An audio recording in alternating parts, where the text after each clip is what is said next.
प्यारे बच्चों, हिंदी की ऑनलाइन क्लास में आप सभी का स्वागत है। बच्चों, इस समय हम आपको प्रश्न श्रृंखला पर बात कर रहे हैं। कल हमने 139 तक प्रश्न आपको भेजे थे। उम्मीद है आप लोग उसे कर लिए होंगे। आज मैं आगे के प्रश्नों के बारे में आपसे चर्चा करूंगा। आप सभी लोग इन प्रश्नों के उत्तर ध्यानपूर्वक समझिए। मैं चर्चा कर रहा हूं और जो प्रश्न आपको लगता है कि नहीं आ रहा है उसको आप अपनी कॉपी में भी नोट कर लें। तो चलिए शुरू करते हैं बिना देर किए। 140 नंबर का प्रश्न आपके स्क्रीन में दिखाई दे रहा है, ध्यान से देखिए। लिखा हुआ है कि तुलसीदास की रचना नहीं है। देखिए, इसके 4 ऑप्शन दिए हुए हैं: रामलला नाछू, पार्वती मंगल, कवितावली और रामचंद्रिका। तो देखिए, रामलला नाछू, पार्वती मंगल, कवितावली, गीतावली, रामचरितमानस, ये सभी तुलसीदास की रचना है। लेकिन जो रामचंद्रिका है ये जो है केशवदास की रचना है। तो इसका सही ऑप्शन हो जाएगा रामचंद्रिका। तो रामचंद्रिका तुलसीदास नहीं लिखा है, इसे केशवदास ने लिखा है। तो सही ऑप्शन हो जाएगा रामचंद्रिका। अगला प्रश्न देखिए, 141 नंबर का। निम्नलिखित में से भक्तिकालीन कवि कौन हैं? तो इसमें ऑप्शन दिया है भारतेंदु हरिश्चंद्र, कुंभनदास, हरिऔध और महादेवी वर्मा। तो आपको पढ़ाते इसमें बताया गया था कि भारतेंदु हरिश्चंद्र, हरिऔध और महादेवी वर्मा ये सभी जो है भक्तिकालीन कवि नहीं है। इसमें से कुंभनदास जो है भक्तिकालीन कवि है, बाकी जो कवि हैं दूसरे काल के हैं जो है। अब आगे देखिए, तो इसका सही ऑप्शन जो बेटा है कुंभनदास हो जाएगा। अगला प्रश्न जो है 142 नंबर देखिए। निम्नलिखित कवियों में वल्लभाचार्य के शिष्य कौन हैं? तो वल्लभाचार्य जो है ये सूरदास जी के गुरु थे। तो यहाँ पे देखिए सूरदास ऑप्शन में है, तो सूरदास ऑप्शन में नहीं है। तो एक और थे जो है कृष्णदास। तो इसका सही ऑप्शन हो जाएगा कृष्णदास, क्योंकि ये रघुराज सिंह, बिहारी लाल और भूषण इसके जो है गुरु नहीं थे। वल्लभाचार्य कृष्णदास के गुरु थे, सूरदास के गुरु थे। तो सूरदास ऑप्शन में नहीं है, कृष्णदास है, तो कृष्णदास सही ऑप्शन होगा। अगला प्रश्न है 143 नंबर। हिंदी साहित्य के किस काल को पूर्व मध्यकाल कहा जाता है? मैं पढ़ाते इसमें बताया था कि पूर्व मध्यकाल को भक्तिकाल कहा जाता है। तो इसका सही ऑप्शन हो जाएगा ख नंबर, भक्तिकाल। अगला है 144 नंबर। कृष्ण काव्यधारा के कवि नहीं हैं। तो ऑप्शन है नंददास, चतुर्भुजदास, सूरदास और लालदास। तो ये सभी जो है नंददास हो गए, चतुर्भुजदास हो गए, सूरदास, ये सभी कृष्ण काव्यधारा के कवि हैं, लेकिन जो है लालदास नहीं है। तो सही ऑप्शन हो जाएगा लालदास। 145 नंबर देखिए।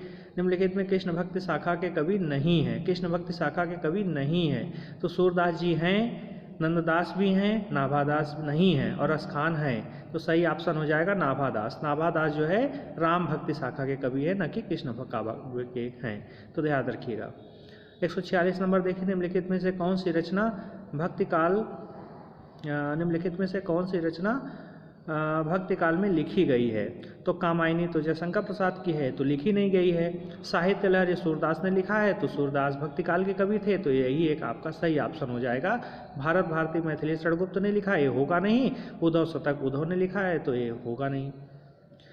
तो इसका सही ऑप्शन हो जाएगा साहित्य लहरी। आगे देखिए, हिंदी साहित्य के इतिहास में निम्नलिखित में से किस काल को स्वर्ण काल कहा जाता है? तो इसका सही ऑप्शन हो जाएगा भक्तिकाल। भक्तिकाल को हिंदी साहित्य का स्वर्ण काल कहा जाता है। 148 नंबर देखिए।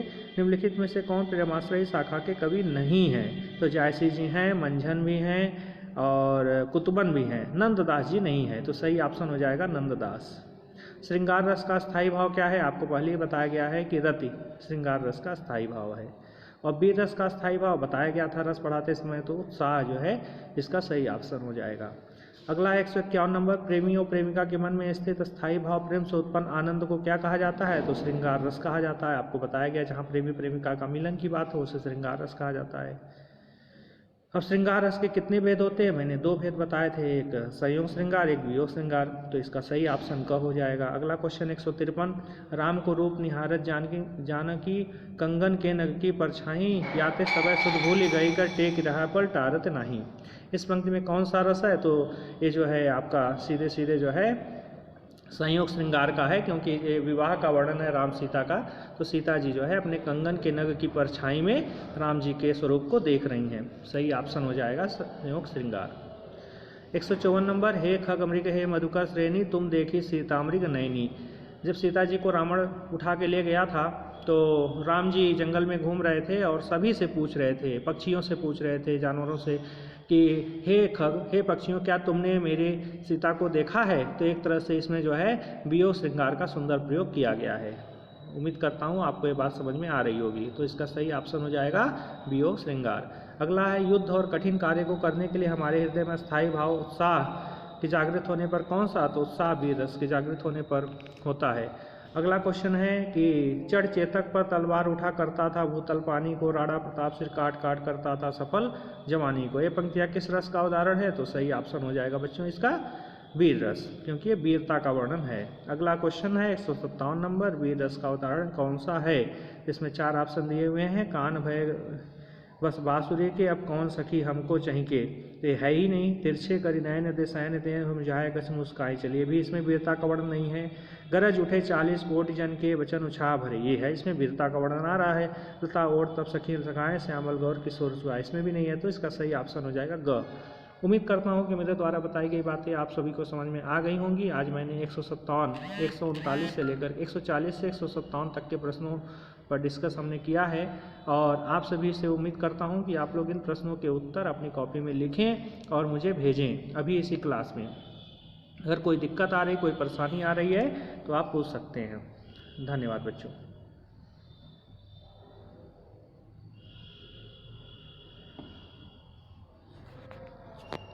तो यहाँ पर जो है